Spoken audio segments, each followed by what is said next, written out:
You sleep next to her. She smiles at you. She tells you good night. You might even feel her hand resting on your chest as she turns over to fall asleep. But what you don't know, what she's never said, is that emotionally, she's already left. Her desire, her attention, her passion, they're no longer yours. You're not in a relationship anymore. You're in a routine with someone who has emotionally exited and is waiting for you to do the same, so she doesn't have to look like the one who left. And here's the brutal truth.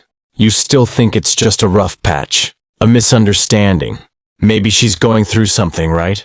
You think if you just try harder, give her more space, communicate better, she'll come back.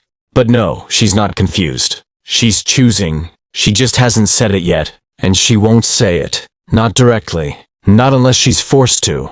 A woman won't always tell you outright that she no longer wants you. She'll leave signs instead, clues, soft, seemingly innocent phrases that hit harder than any scream if you know how to read them. If you don't, they'll gnaw at your confidence, your masculinity, your identity, until you don't even recognize yourself anymore. This is the psychology of slow emotional detachment. It's not abrupt. It's not loud. It's systematic, calculated, and disguised in language so vague, so tender, that you feel like the one who's going crazy. And that's what makes it so dangerous, so invisible.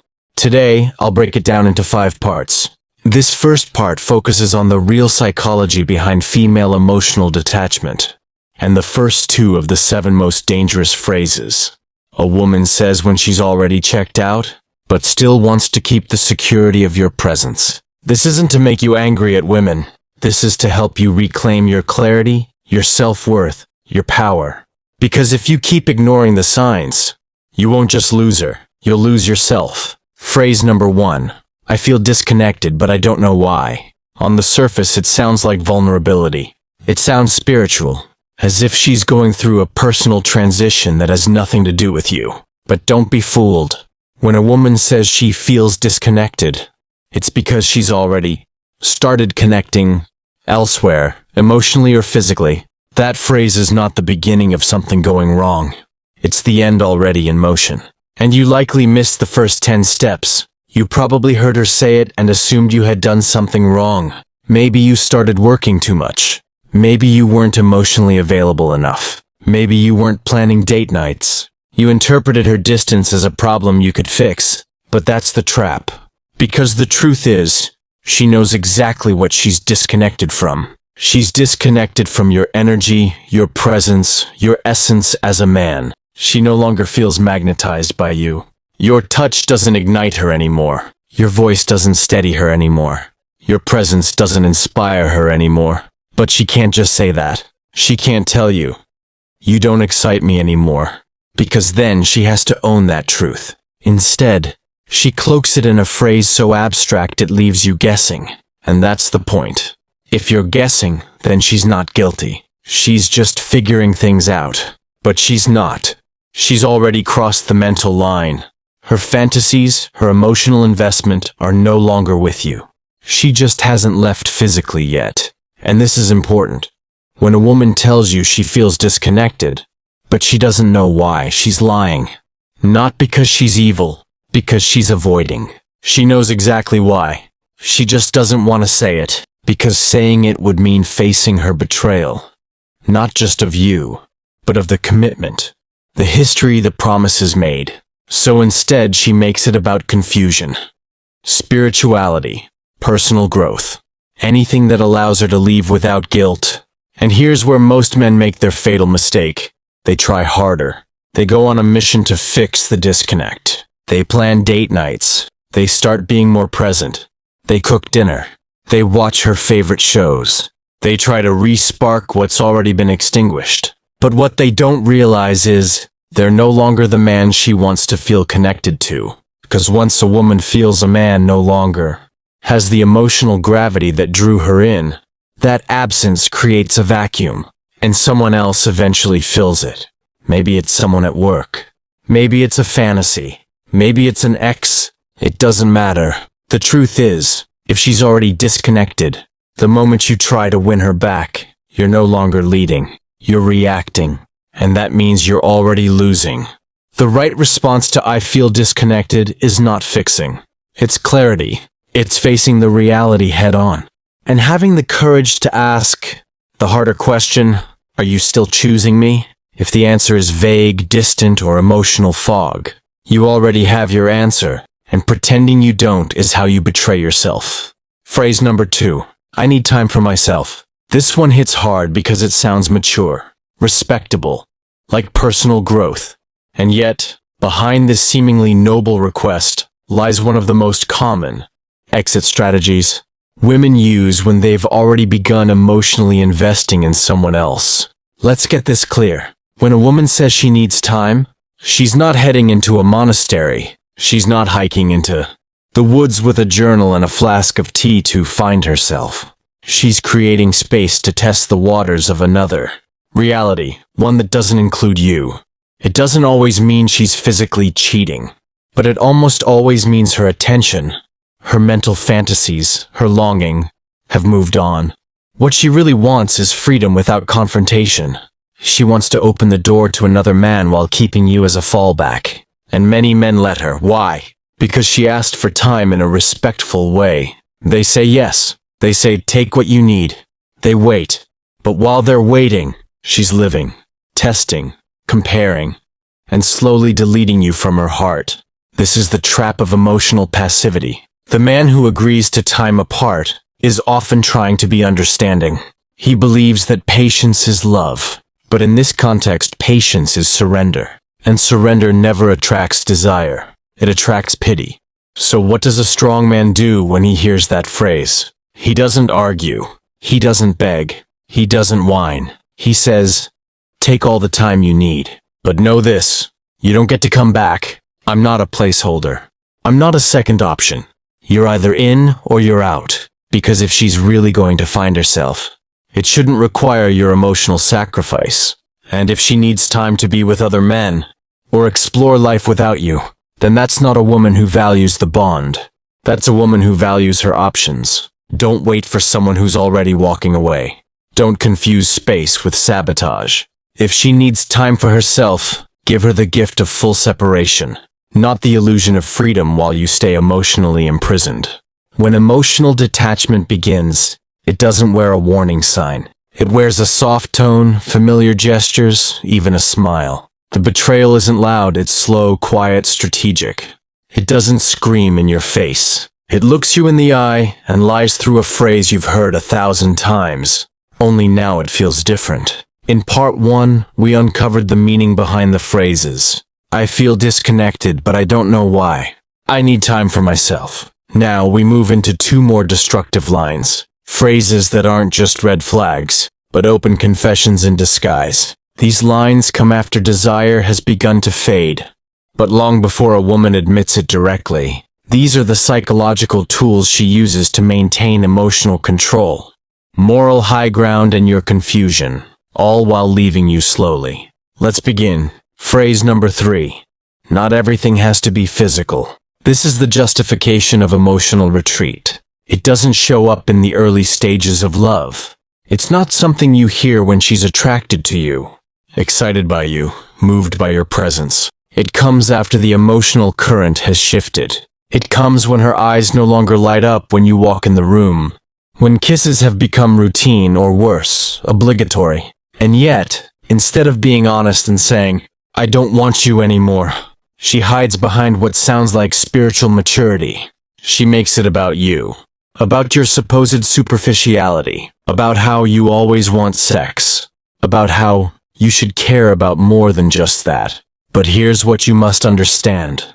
When a woman says, not everything has to be physical, she's not rejecting physicality, she's rejecting it with you. Because when a woman truly desires a man, she doesn't justify her intimacy, she offers it. She doesn't need to be convinced. She doesn't schedule it. She leans into it. She finds reasons to touch, to connect, to close the space between you. When she stops desiring you physically, and she uses this phrase to cover that absence, it's not about the value of emotional connection. It's about the fact that her body no longer responds to you. But she won't say that. That would require confronting her fading attraction and her part in it. So she shifts the blame subtly onto you, as if you're the one asking too much. And this is where your dignity is on the line. Because if you accept this explanation, you start to question your own needs. You begin to believe that wanting physical intimacy with the woman you love makes you shallow. You apologize. You shrink. You suppress your own masculine energy. And slowly, you stop initiating. You stop expecting. You start tolerating. You start accepting half love, half touch, half intimacy. You start sleeping next to a woman who acts like your roommate and tells you that should be enough. But it's not. And deep down you know it. And the most devastating part? She's still capable of desire. She still wants. She still feels, just not with you. Maybe it's a man at work who flirts with her without guilt. Maybe it's someone online who reminds her that she's still attractive. The point is, her body hasn't shut down. It's just shut down for you. And if you stay, if you accept her phrase at face value, you'll become the unseen man. The man who sleeps beside her but doesn't touch her.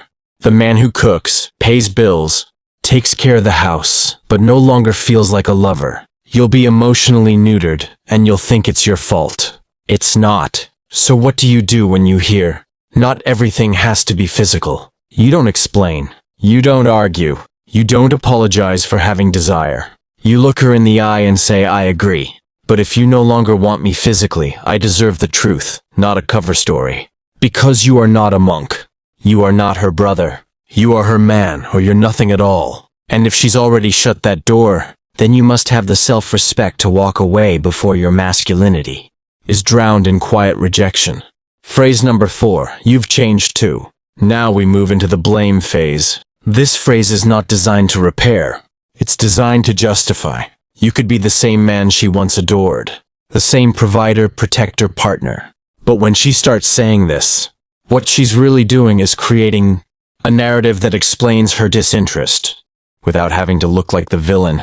You've changed. Have you? Maybe you've grown.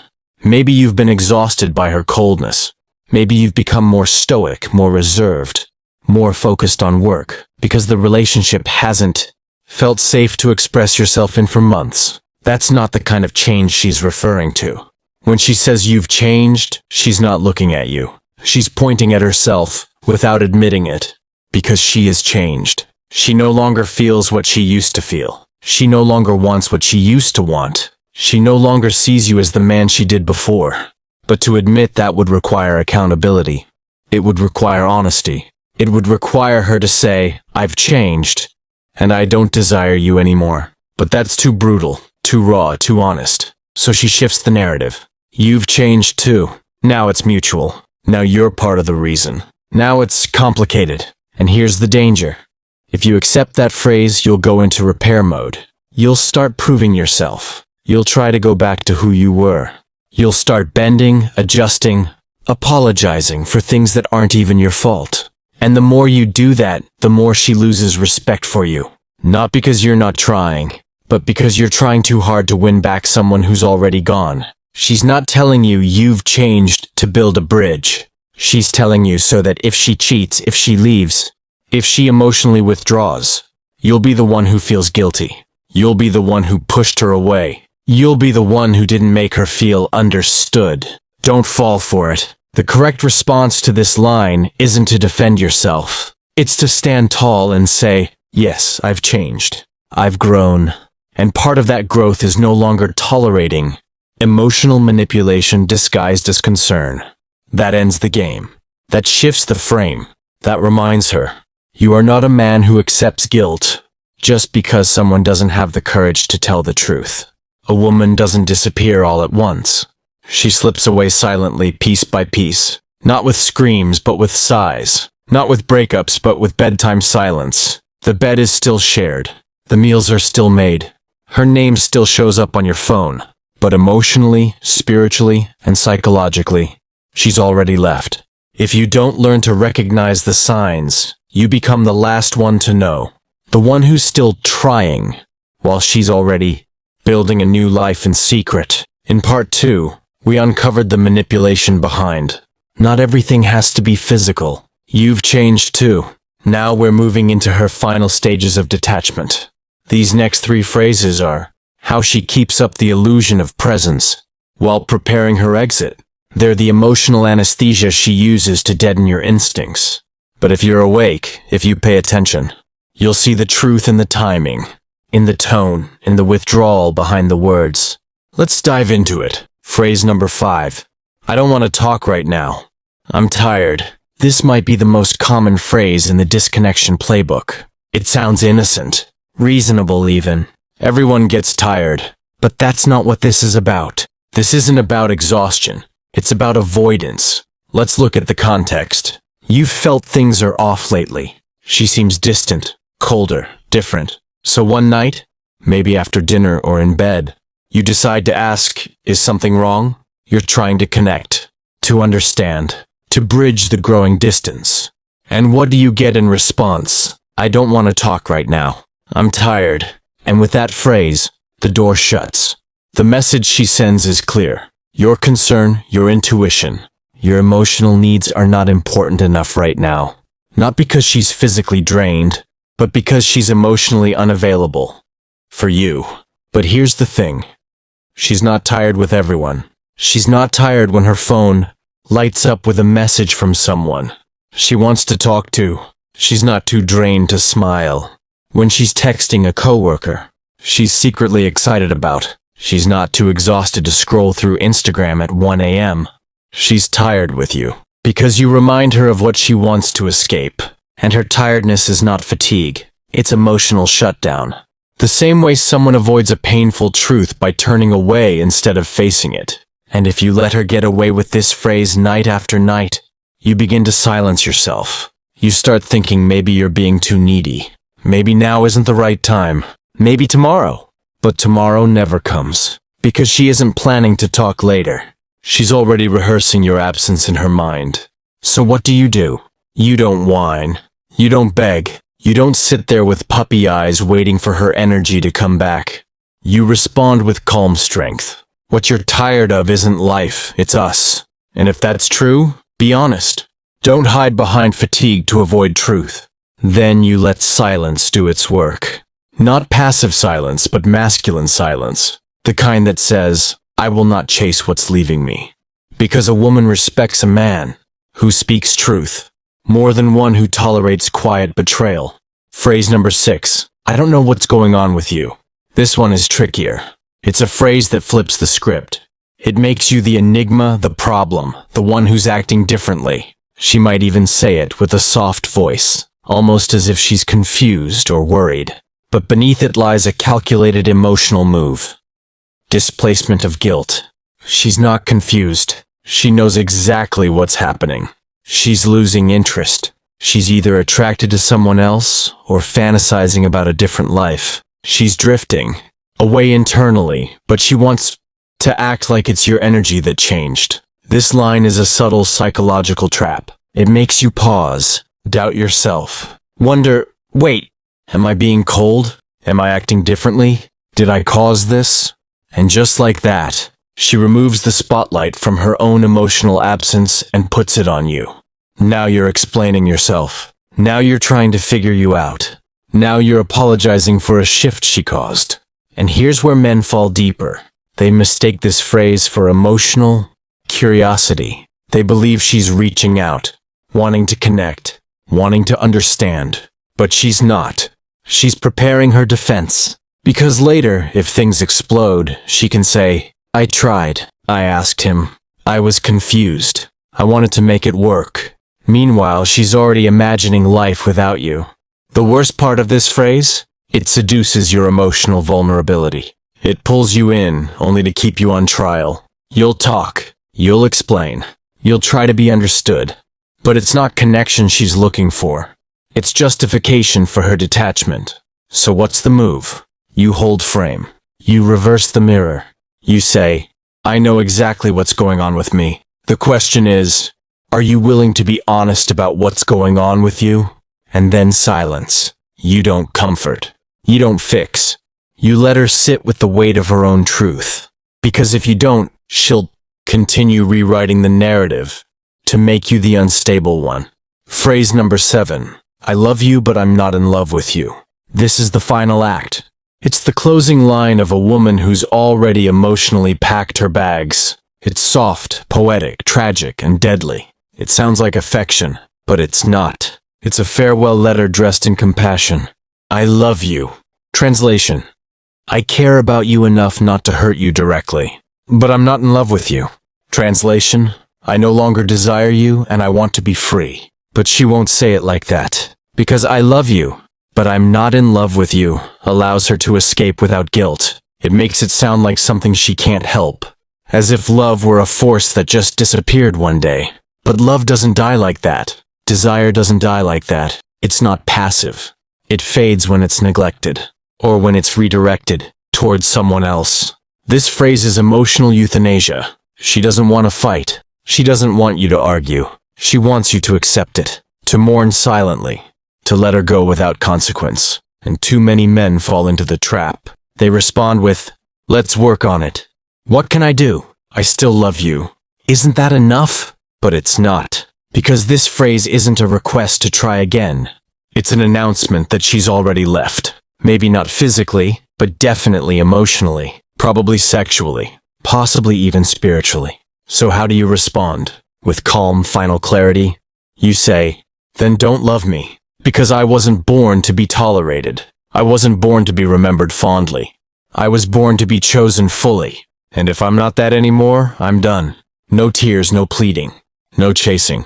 Just presence. Just strength, just truth. By now you've heard the phrases, I feel disconnected, but I don't know why. I need time for myself. Not everything has to be physical. You've changed too. I don't want to talk right now. I'm tired. I don't know what's going on with you. I love you, but I'm not in love with you.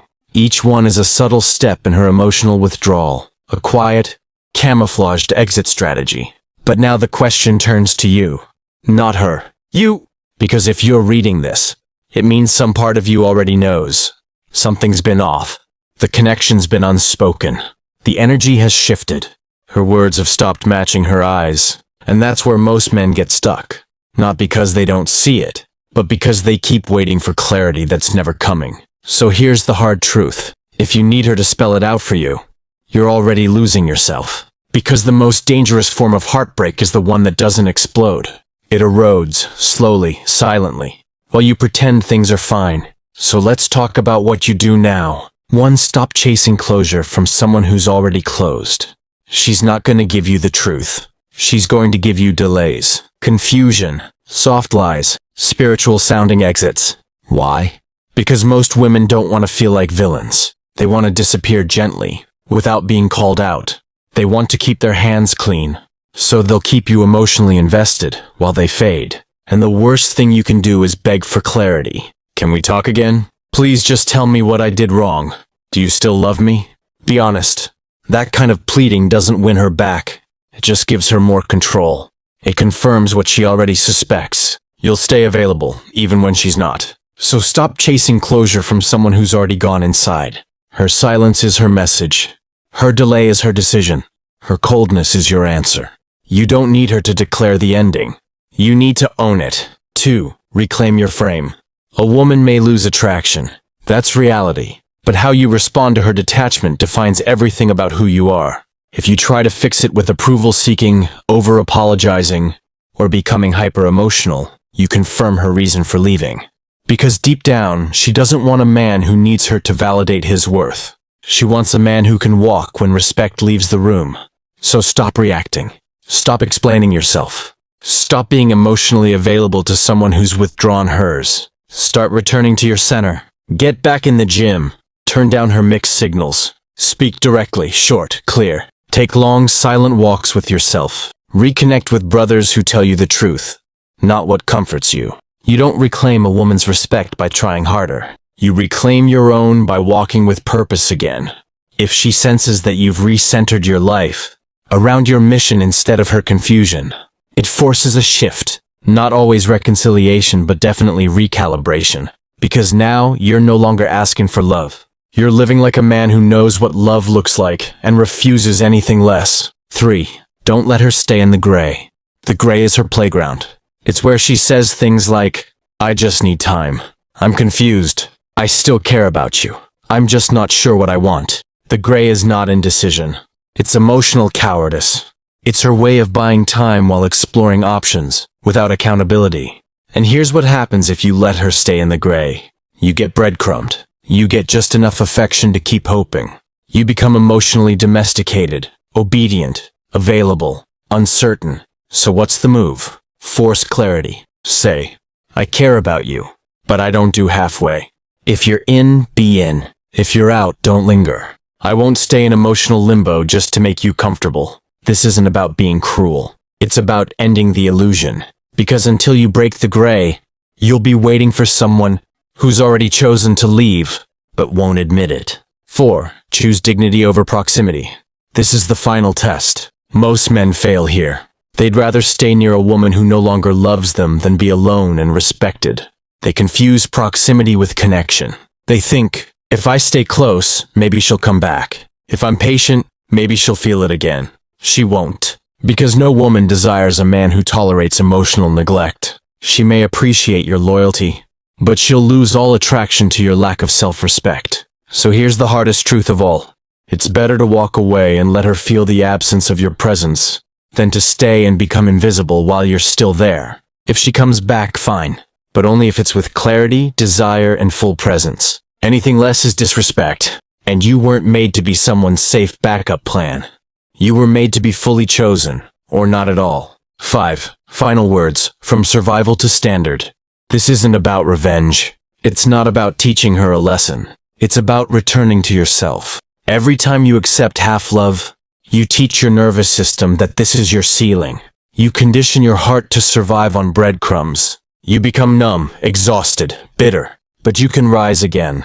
And when you do, you must raise your standard, not just for women.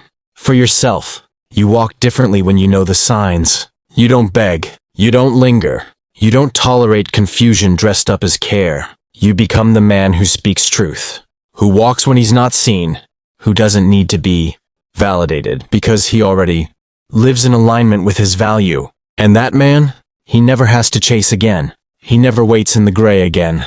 He never becomes invisible again. Because he knows. Love without clarity is not love. Desire without action is not loyalty. And a woman who cannot choose you fully does not deserve your half-presence. You're not here to be tolerated. You're here to be chosen. She didn't break you. She revealed you. What you tolerated, what you feared, what you didn't say, and what you gave away too easily. When a woman emotionally exits before she physically leaves, it hurts in a way that's hard to explain. Because it's not just heartbreak. It's self-betrayal.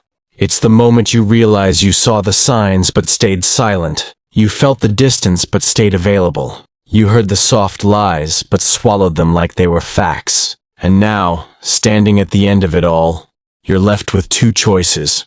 Cling to your pain, stay bitter. Blame her, distrust women, harden. Or burn the illusion to the ground and rise. This final part isn't about her. It's about the man who survives that kind of soft heartbreak and becomes unrecognizable. On the other side, let's break this final evolution into 5 hard truths. 1. Love without standards is just emotional begging. You didn't lose her because you weren't enough. You lost her because you let her stay in your life without being all in.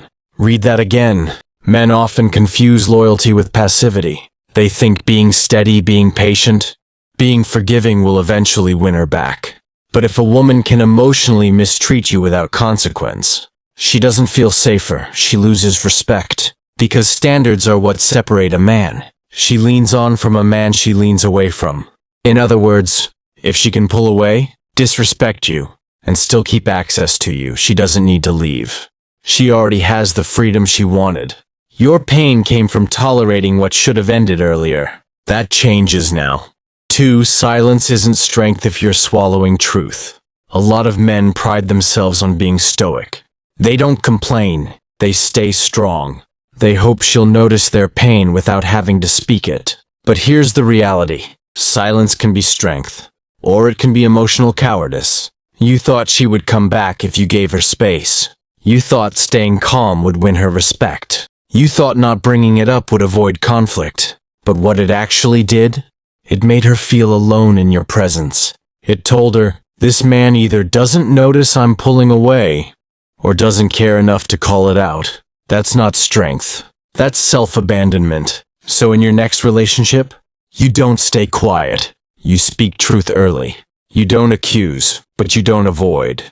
And if she can't meet you there with honesty, you don't chase. You walk. 3. Masculine energy doesn't chase emotion, it grounds it. In the emotional chaos of a fading relationship, women test. They withdraw, they confuse, they withhold. Why? Because on a primal level, they're looking for something. Can this man still lead emotionally when I no longer make it easy for him? And most men fail this test. They get desperate. They get angry. They get passive. They try to earn love back through compliance or pleading. But the masculine doesn't chase emotion. It anchors it. The man she respects isn't the one who reacts. It's the one who observes, feels, and speaks directly, without losing himself. In her storm, you stay calm. In her silence, you stay truthful. In her tests, you remain rooted.